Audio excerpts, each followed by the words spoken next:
अब या तो ये हो सकता है कि बैंक रुपे कार्ड इशू करना बंद कर देगी या उस पे एमडीआर मर्चेंट डिस्काउंट रेट लगाना स्टार्ट कर देगी।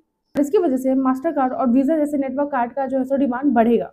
हम आपको बता दें कि रुपे कार्ड जो है सो वो इंडिया का अपना कार्ड है, जिसको कि NPCI national payment corporation of India issue करती है, उन्होंने ही लॉन्च किया था।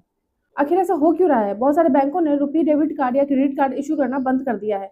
देखिए, मेन मुद्दा ये है कि सरकार जो इस रुपे कार्ड पे सब्सिडी देती थी, अब वो सब्सिडी देना जो है सो कम कर दी है और धीरे-धीरे जो है सो उस पे बंद कर देगी।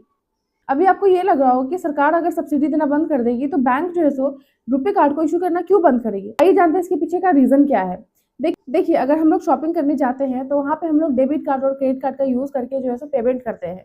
तो अगर हमारे पास रुपे डेबिट कार्ड या क्रेडिट कार्ड है, तो उस पे जब हम पेमेंट करते हैं तो उस पे कोई भी जो है एक्स्ट्रा चार्ज नहीं लगता है। और आप लोगों ने ये ध्यान दिया होगा कि जब भी आप मॉल में या कहीं भी जाते हैं और शॉपिंग करते हैं, अगर आप वीज़ा या मास्टर कार्ड से शॉपिंग करते हैं तो उस पे कुछ परसेंट एक्स्ट्रा जो है सो आपको पैसा देना पड़ता है, कुछ परसेंटेज जो है सो चार्ज लगती है।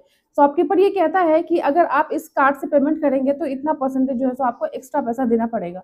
तो इसे हम एमडीआर मर्चेंट डिस्काउंट रेट कहते हैं।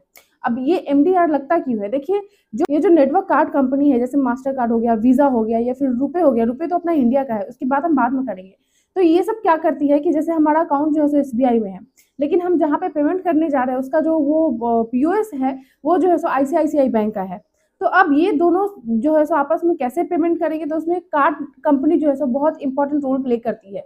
मास्टर कार्ड और वीज़ा कार्ड हो गया। ये कंपनियाँ क्या करती है कि सारे बैंक से टाई अप करती है और सभी बैंक का जो है सो आपस में आदान-प्रदान से पेमेंट करना या फिर कुछ भी जो है सो ये पॉसिबल बनाती है, जिसके थ्रू आप पेमेंट कर सकते हैं। तो ये सारी चीज़ें तो वो फ्री में नहीं करेगी कार्ड नेटवर्क कंपनी, बैंक से जो है सो कुछ पैसे लेंगी। तो यही जो हम लोग के ऊपर जो एक्स्ट्रा चार्ज लगता है एमडीआर मर्चेंट डिस्काउंट रेट, ये बैंक लगाती है हम लोगों पे, ताकि जो बैंक उस कंपनी को पैसा दे रही है, उससे बैंक जो है सो लॉस में ना जाए, उससे बैंक जो है सो वो लॉस में ना जाए। वहाँ से उनको बैंक को पेमेंट मिलेगा, तो वो पेमेंट जो है सो और जो भी होगा वो कार्ड नेटवर्क कंपनी को देगी। तो इसे ही हम एमडीआर मर्चेंट डिस्काउंट रेट कहते हैं।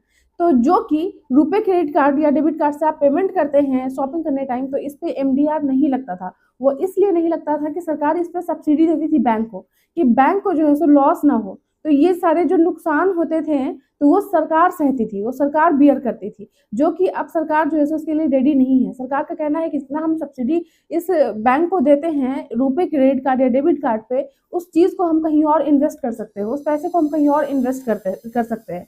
जिसकी वजह से सरकार ने ये तय किया है कि अब रुपे कार्ड पे जो है सो अब सब्सिडी नहीं मिलेगा। आपको बता दें कि जो यूपीआई पेमेंट हम लोग करते हैं, ये भी तो इंडिया का है ना, तो इस पे भी सरकार सब्सिडी देती थी बैंक को। अगर हम 2000 तक यूपीआई पेमेंट कर रहे हैं तो उस पे हमें कोई भी एक्स्ट्रा चार्ज नहीं देना पड़ता था। अगर 2000 से ज़्यादा करते हैं तो उस टाइम में चार्ज देना पड़ता है कुछ। तो ये सारी चीज़ें हैं जिसपे सरकार जो है सो बैंक को सब्सिडी देती थी, जिससे कि हम आम आदमी को भी कोई नुकसान ना हो और बैंक को भी कोई लॉस नहीं सहना पड़े। जिससे भी कहा जा रहा है कि जितने भी बैंक है, या तो अगर वो रुपए क्रेडिट कार्ड या डेबिट कार्ड इशू करेगी, तो हो सकता है कि कस्टमर पे एमडीआर मर्चेंट डिस्काउंट रेट जो है सो लगाए और ये चीज़ें कस्टमर से हो सकता है वो पैसे वसूलेगी।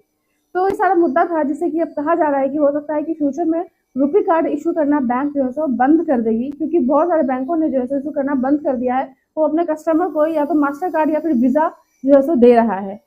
तो इसकी वजह से वीज़ा और मास्टर कार्ड जैसे कंपनियों का, ये सारे विदेशी कंपनी है, यूएस की कंपनी है, इन सबको प्रॉफिट होगी, इंडिया को कोई प्रॉफिट नहीं होगा। इस पे आपका क्या ओपिनियन है? क्या रुपे क्रेडिट कार्ड या डेबिट कार्ड जो है सो बंद होना चाहिए या फिर इंडिया में जारी रहना चाहिए, क्योंकि ये हमारे इंडिया का है, अपना है। और हम आपको बता दें कि इससे 500 से 600 करोड़ तक डिजिटल पेमेंट कंपनी को जो है सो नुकसान हो सकता है। तो इस पे क्या ओपिनियन है आपकी, प्लीज़ कमेंट करके मुझे ज़रूर बताएं। मिलती हूँ मैं आपसे नेक्स्ट वीडियो में, तब तक के लिए जय हिंद।